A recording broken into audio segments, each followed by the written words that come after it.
You ever have a day when you think you're buying peace and quiet, but instead you sign up for a war? Yeah, that was me. The day I bought a piece of land in Oklahoma that everyone else called cursed, abandoned, or that eyesore past County Road 19. To me, it just looked like potential: 180 acres of weeds, bramble, a sagging house that hadn't seen a paintbrush in decades, and a red barn with 1911 stamped into the beams, so old the ghosts inside were probably bored. I'd seen it listed in a tax sale, checked the title so many times my lawyers started to groan, and picked it up for less than a used Chevy. No clients, no ticking clock, just me and the stubborn hope that something beautiful could come out of all that ruin. I'm Clay Harmon. Yeah, with a K, 39, restorer of old buildings and occasional optimist. I've rescued train stations and churches across 5 states, always chasing that moment when something forgotten breathes again. But this time, it was for me.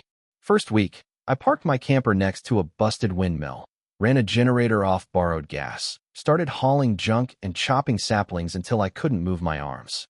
Nobody stopped by, which suited me fine, except one old-timer at the gas station who looked at me like I'd just signed my own death warrant. "You bought the Delman place? That's brave." The HOA tried to rope it in, but old man Delman told them to shove it. Small-town stories, right? Except, turns out, sometimes the stories are true. 8th day, I find a fancy white envelope in my rusted mailbox. No postage, just hand-delivered like a curse. Cedar Grove Heritage Community. Sounds like a spa for retirees. Open it right there in the dirt. "Dear property owner, you owe $14,480 for unpaid fees. 10 days to pay, or else." I laughed, out loud, like a lunatic. My deed said nothing about an HOA. I'm a mile from the nearest soul. This isn't suburbia. It's cow country where the cows gave up and left. Still, I couldn't help myself. That night, I went online and found Cedar Grove's website. Stock photos, drone shots, fake smiles, all those cul-de-sacs swirling around a man-made lake. Turns out, their office is just down the road. So the next morning, I drive over.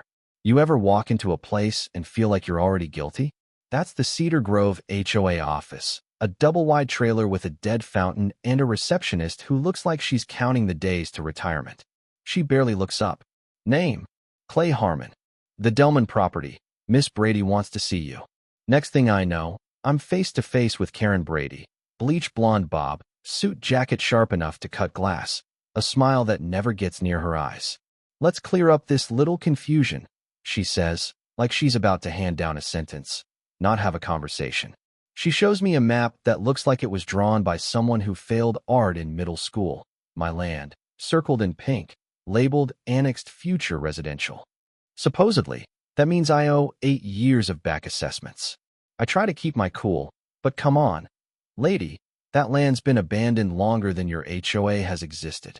She slides over some inclusion forms, supposedly signed by Harold Delman in 2019. Except, he died in 2017. I tell her as much, and for the first time, I see a crack in her armor. She says I can pursue arbitration, but until then, the debt stands, and if I try to fix up the place, it's a violation. I leave. Son's brutal, anger's worse. I go full detective, county GIS maps, plat records, old deeds. It takes me about a day to realize Karen's HOA expansion never even got recorded at the county. Her jurisdiction's as fake as a $3 bill. I track down Eric Delman, Harold's son, who tells me straight up, his dad could barely sign his name before he died, and he sure as hell didn't sign any HOA papers in 2019. Eric sends me an affidavit, a copy of the death certificate, and a beautiful, angry handwritten note from Harold. Tell that damn HOA to leave me be. I bundle it all up and call my attorney, Leanne Vickers, a bulldog in heels who loves a good fight more than most people love their kids. She's furious before I even finish explaining. This isn't just civil overreach, Clay. If those signatures are forged, it's criminal fraud. I mentioned the 2 goons in a black Tahoe who blocked my access road the day before, trying to shake me down on camera. She tells me to save the footage, send everything, and not to worry. She'll be at the courthouse first thing. That night, it's just me, the cicadas, and the feeling that I'm being watched. Near midnight, headlights slow at my gate. I kill the lights, stay quiet. Someone tosses another envelope and speeds off. This one says, "Final notice before lien action," in blood red. I burn it in the fire pit and sleep with a baseball bat by my bed. By sunrise, Leanne's already filed a criminal complaint and gotten the prosecutor's office involved. She wants the video of the Tahoe guys. One's already been ID'd. Turns out he's just some compliance enforcement officer, a fancy title for a neighborhood thug with zero legal authority. While Leanne builds the case, I notice the HOA is targeting other rural landowners. Same fake fees, same threats. I meet James Holler, an old Navy vet down the road. They try to squeeze him, too. Sent letters, even sent a guy to the door. He never paid, but he's scared of losing the home where his wife died. And then it gets ugly. Sheriff's deputy stops by, Cedar Grove suing me, saying I owe them for 8 years of noncompliance, and I'm violating architectural standards on a house that barely stands. The deputy shakes his head. Off the record, he tells me, "You're not the first, just the first to push back." That night, I install 2 more cameras. If they want to fight, I'm game. A few days later, Leanne uncovers that this isn't just about me. At least 4 other properties, all with elderly owners, all marked as pending debt collection. One woman paid $5,000 just to make them stop. The maintenance fund they use isn't registered anywhere. Classic off-book shakedown. Leanne calls it what it is. Organized fraud with a paper HOA as cover. I turn the farm into Fort Harmon. More cameras, no trespassing signs, even fly a drone for good measure. Then they cross a line. I get a cease and desist for unapproved renovation, plus a fine for $2,700. All because of a drone photo someone took over my land without my permission. Leanne pulls the photo's metadata. GPS says it was shot right over my pond. Now they're trespassing by air. We file an injunction and hire forensic accountants. They find forged consent forms, dead people's signatures, missing payments. 2 board members have shady histories, one convicted for wire fraud. By now, the story blows up. Tulsa County Gazette runs a front-page expose. Reporters start calling.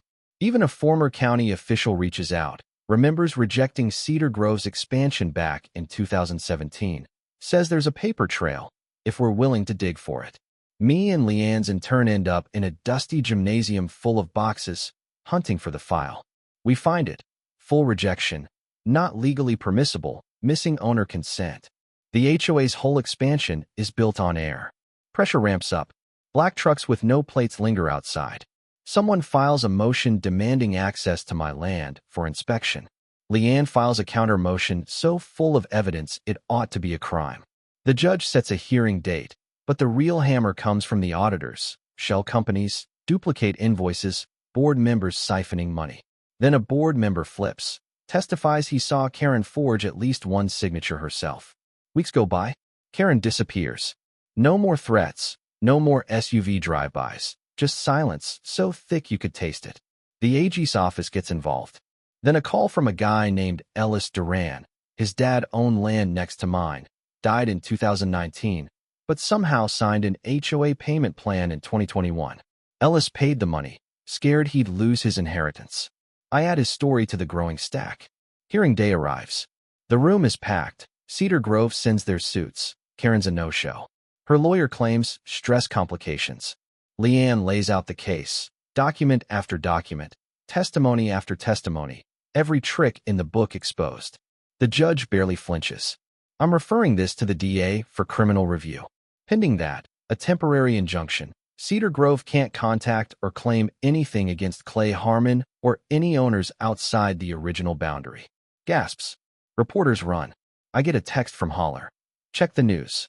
Headlines everywhere. Fraud, forgery, a rural landowner fights back. And then it breaks wide open. DA issues warrants. Karen gets arrested. 5 counts, from forgery to attempted extortion. She's denied bail. Other board members follow, as the homeowner database reveals how far this racket went. Lien threats, fake settlements, elderly folks scared into selling cars to pay bills that were never real. County dissolves the HOA. Leanne files a class action. We win. I get awarded $300,000 for my trouble, others get justice, and every last dollar in the HOA's accounts goes to the victims. Karen's fancy house gets seized. Her name lands on a federal fraud registry. The whole empire dissolves like sugar in rain. And me? I rebuild. Restore the farmhouse, fix the barn, leave the 1911 stamp as is because old truths shouldn't be painted over. I plant wildflowers around the pond, open the gates not to an HOA, but to people who want to learn, landowners, students, even a few former skeptics. We call it the Free Soil Institute, hold workshops about rights, boundaries, and how dead men don't sign contracts. There's a sign on the barn now. This is not an HOA zone. This is free land, and it always will be. Every night, I walk the fence line, sometimes with a coffee, sometimes a beer, depending on the day. I nod at the old oaks and the wind, knowing this land remembers who tried to own it by force and who fought for it with bare hands. And in the end, truth always wins. Or does it? You tell me, was I right to fight back, or did I just get lucky? Let me know down in the comments. Where do you draw the line between justice and survival? What would you have done if it were your name on that envelope? I'll be reading.